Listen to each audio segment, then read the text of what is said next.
Berikutnya saya akan lanjutkan kaidah cabang lainnya yang mungkin bisa memperjelas kaidah induk yang saya bacakan di awal tadi. Al-yaqinu la yuzalu bisyak.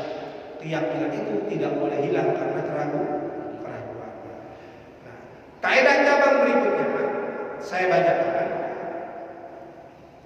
Coba nanti ada proyektornya di sini.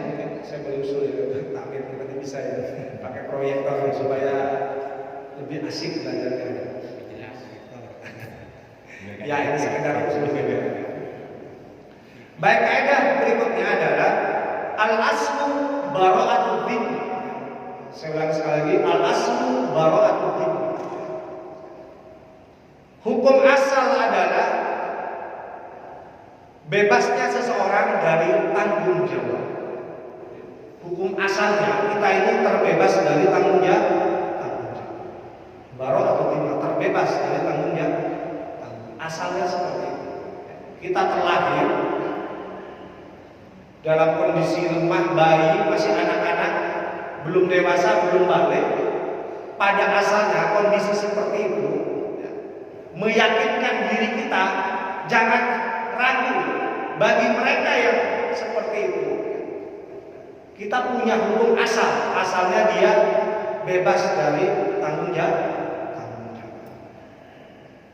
Asalnya, kecuali nanti sudah ada perubahan-perubahan sehingga menyebabkan dia menjadi mukallaf, menjadi orang yang harus bertanggung jawab, sudah bisa dibebani kewajiban. Ini juga berlaku dalam masalah ibadah. Kalau masih anak-anak kecil, masih umur 3, 5 atau bahkan sebelum 7 tahun misalnya, itu tidak bisa kita memaksakan untuk dibebani tanggung jawab sama seperti kita orang dewasa. Sholatnya harus tepat waktu, harus berjamaah. Sekedar mengajari ya, tapi diberi beban wajib seperti kita ini diberi beban wajib melaksanakan sholat itu tidak bisa. Karena memang hukum asalnya setiap kita itu terlahir tidak punya tanggung jawab. Baru diberi tanggung jawab setelah dia melalui proses menjadi seorang mukallaf. Ini juga bisa berlaku dalam urusan muamalah. Saya kemarin ditanya kebetulan saya jadi salah satu saksi ahli di pengadilan. Hukum memberikan persaksian atau pembuktian terbalik. Jadi dia didakwa melakukan perbuatan yang dilarang, dia juga yang harus dibebani beban untuk membuktikan perbuatan. Bagaimana teori hukumnya? Gitu.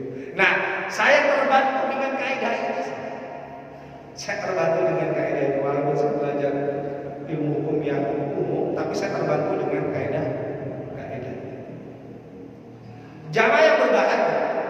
Jadi pada asalnya, kalau kita posisinya dalam posisi terdakwa, dia didakwa dengan sejumlah pasal-pasal karena dianggap melakukan perbuatan yang dilarang oleh hukum asalnya, dia tidak punya tanggung jawab atau kewajiban untuk membuktikan apa yang dilakukan. Bahkan dipaksa bersumpah tidak wajib bagi dia. Ketika misalnya dia tidak mau diajak bersumpah, hakim tidak boleh memaksakan diri untuk bersumpah. Tapi hakim juga berhak untuk memutus sesuai dengan apa yang dia saksikan di pengadilan. Bagaimana kalau dia tidak mau bersumpah? Hakim punya hak.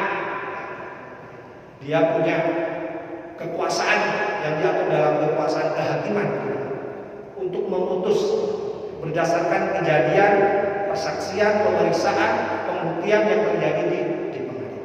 Tapi hukum asalnya, mereka yang didakwa melakukan perbuatan yang dilarang oleh hukum itu, hukum asalnya dia tidak boleh dibebani tanggung jawab apapun, termasuk tanggung jawab untuk membuktikan segala apa yang dia lakukan.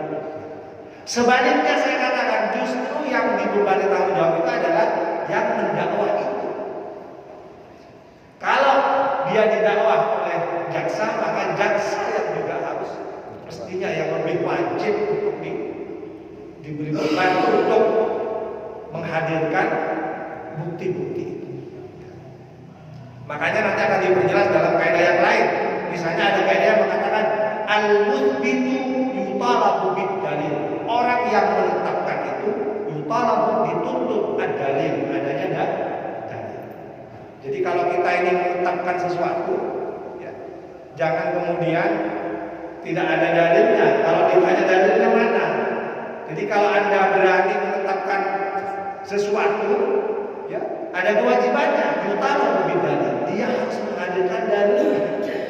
Itu tidak bisa kita pinter menyampaikan ini haram, ini wajib, ini sunnah, dalilnya mana? Ya kan? Nah ini maksud saya. Jadi termasuk kalau kita menuduh orang berbuat zina misalnya, ya, bisa tidak kita membuktikan bahwa yang bersangkutan itu melakukan zina? Ya kan?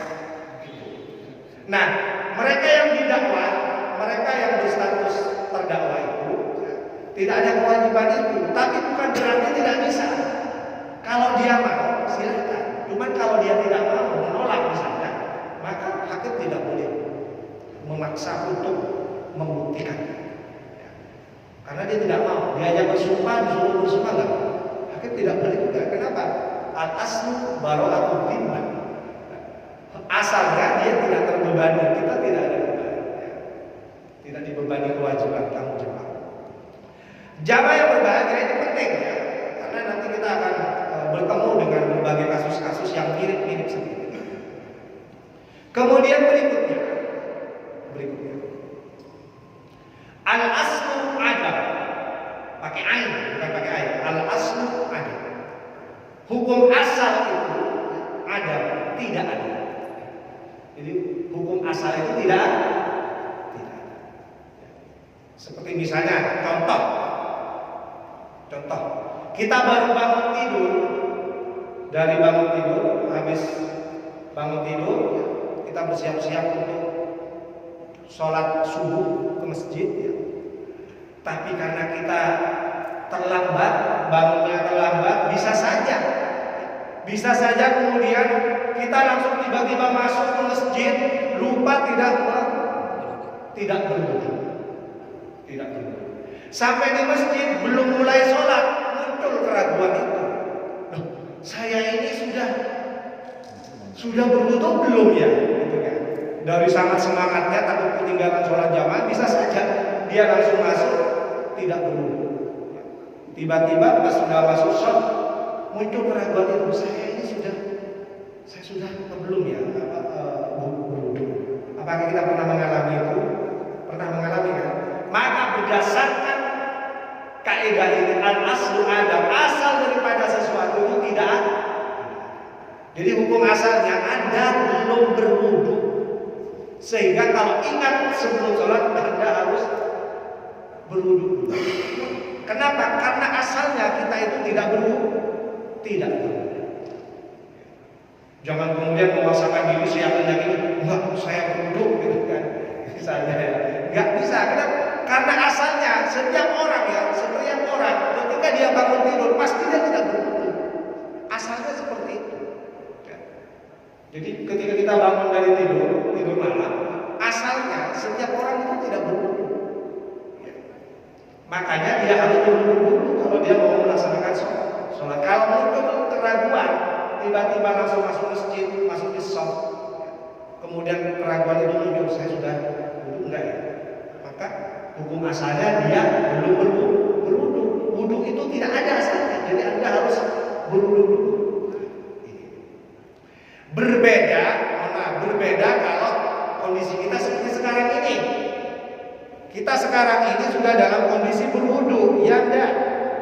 Kita ini sudah dalam kondisi berwudu. Buktinya apa? Kita melaksanakan sholat maghrib, ya kan? Semua yang hadir di sini kan sudah sholat maghrib. Berarti kita asalnya punya wudu. Nah kalau tiba-tiba nanti pas mau sholat isya muncul keraguan itu, saya sudah punya wudu belum ya? Nah hukum asalnya adalah Anda sudah punya wudu. Kenapa? Karena memang Anda sudah punya wudu. Buktinya Anda melaksanakan sholat maghrib. Paham ya maksud saya ya? Ini penting, ini kaidah-kaidah praktis. Kita bisa dengan mudah